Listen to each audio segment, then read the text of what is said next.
Alright, let's talk about Ronald Reagan. Standard 25, Substandard D.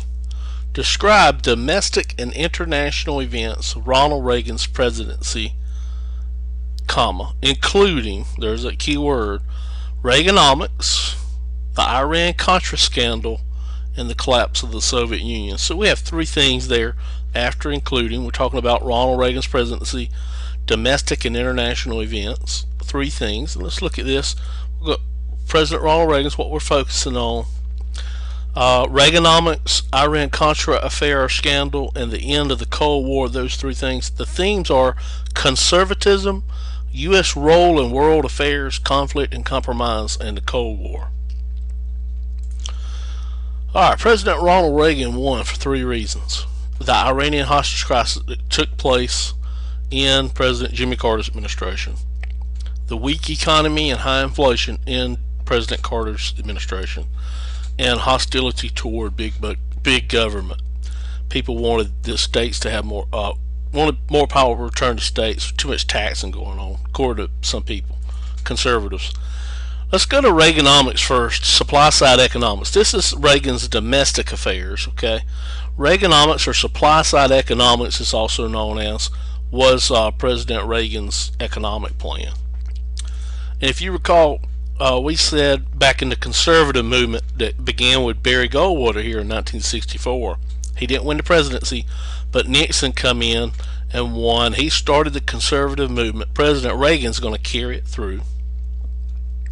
And we said that the conservative movement was this backlash against all these liberal movement things like the Great Depression, during the Great Depression, the New Deal, Social Security Act, and Medicare that come from the Great Society program, President Lyndon Johnson, civil rights and all that.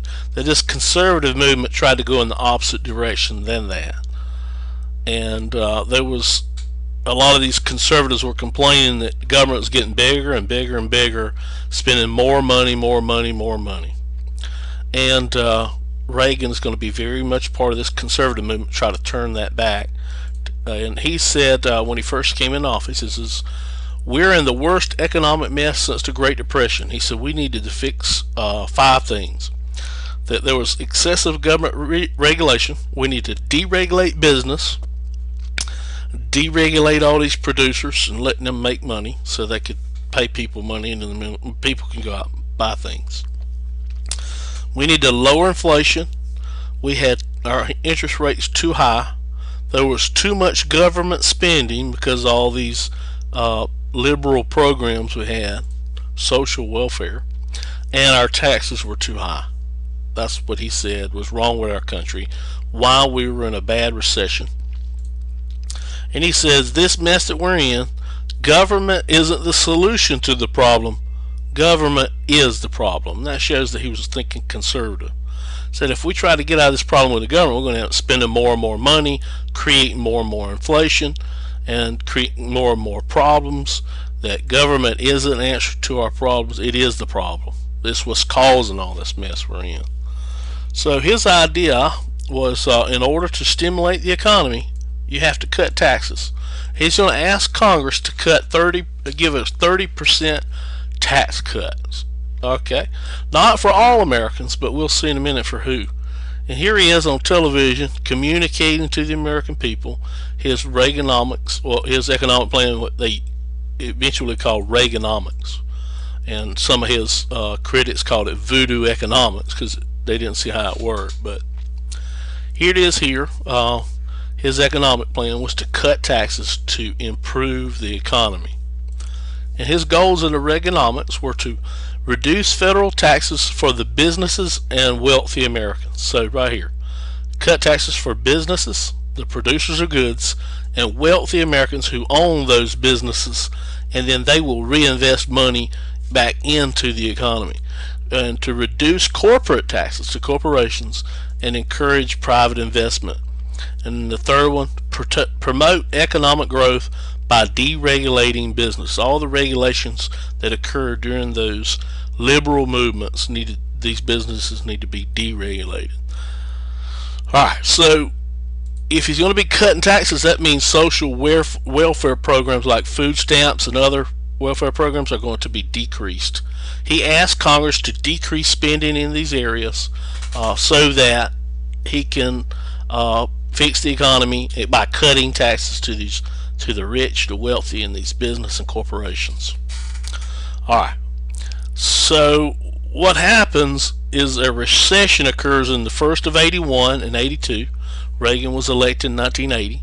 So in 81 and 82, with Reaganomics in play, unemployment goes up 10%. And a lot of people became very upset about this and trickled down. You know what this is in a minute. That these corporate people were getting tax cuts, they were getting rich, and on this guy's shirt it says jobs. They're getting rained on, there's no jobs. So unemployment went up 10% 81 and 82. So he had some critics. But President Reagan come on and communicated with the people, and he says, this is going to take some time, just stay the course, everything will improve. And part of his Reaganomics is called supply side economics. It's another name for it. And part of this is the trickle down theory. And in Reaganomics, the supply side economics is that you cut taxes for the top 10% of Americans, which are wealthy Americans, and these businesses, or what we call the producers of goods, the producers. In other words, the suppliers. Cut their taxes. And what they're going to do with that money, with what they get back from taxes, reinvest in their businesses, and that money is going to trickle down to the rest of the citizens and the people, because these producers, these suppliers, are going to put that money into research and jobs, more jobs, better pay for people, money. People are going to have money to spend, and when they spend it, the economy is going to improve. So this trickle down is you cut taxes up here, and the benefits of more jobs, more money per hour, more money to spend is going to trickle down. That's supply side economics, or trickle down theory, is part of Reaganomics. And a lot of people criticize this. There were some cartoons that come out in 2008 and 2010 showing this is trickle down right here. Here's the rich 10%, here's the rest. I'll let you figure out what that means.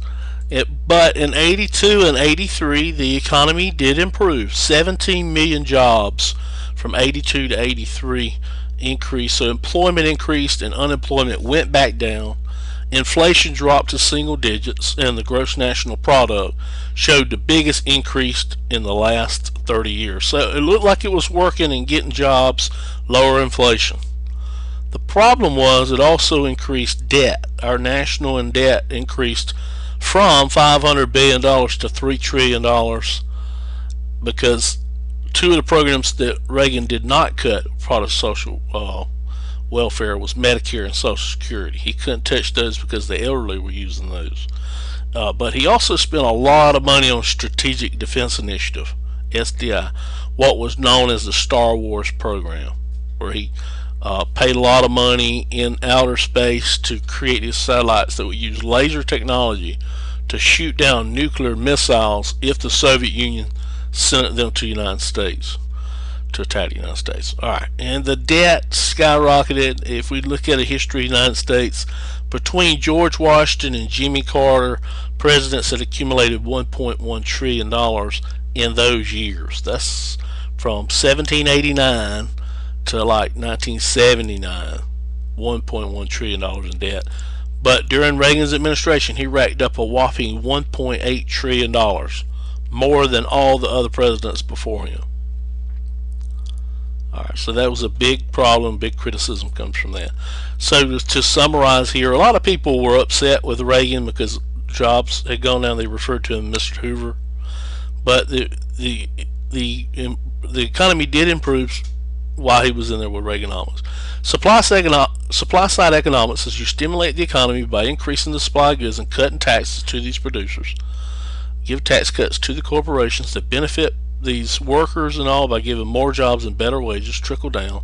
But social programs that were created under the New Deal and Great Society, some of them are going to be decreased. And that's Reaganomics. The second thing are international affairs, Iran-Contra scandal.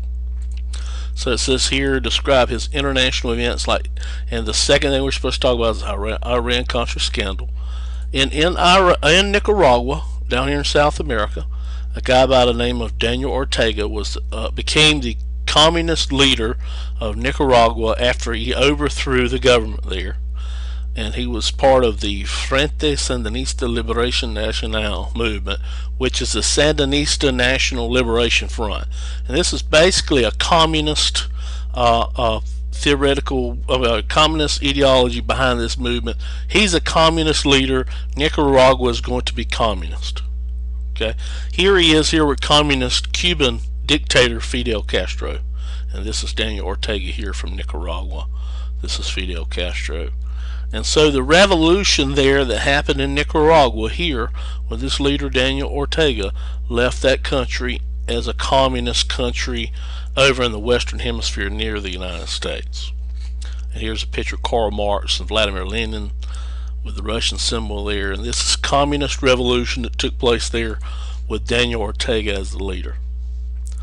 Ronald Reagan, who was kicking back up the Cold War containment policy, was trying to get rid of Daniel Ortega in Nicaragua. And so they asked Congress for some money to supply to these rebel groups down in Nicaragua that were pro-American, pro-capitalist, and Congress cut off funding to this because Congress felt that it violated neutrality laws, and also because of the bad economy that was taking place in the United States. This is in 1986. The economy had improved, but Congress didn't want to spend the money down in Nicaragua. But Reagan still wanted to stop communism in Central America. So a plan was devised to circumvent money so Congress wouldn't be aware of it.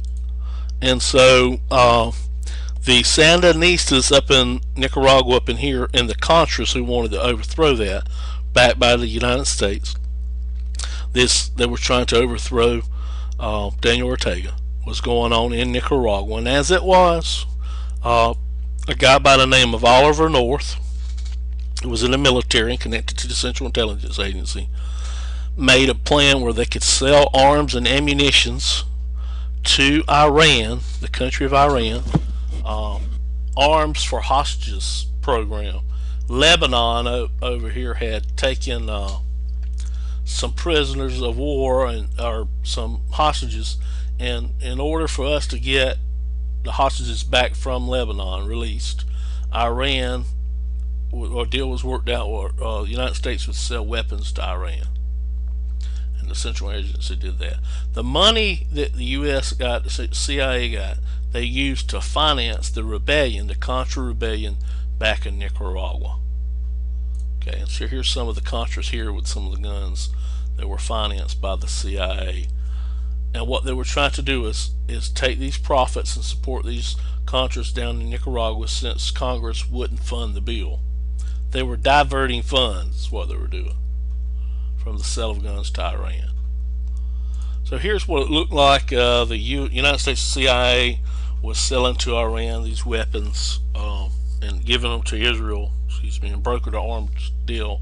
Israel brokered an arms deal with Iran, and then they would take the money that was used by Iran to purchase these, and take that money and send it down to Nicaragua for the Contras.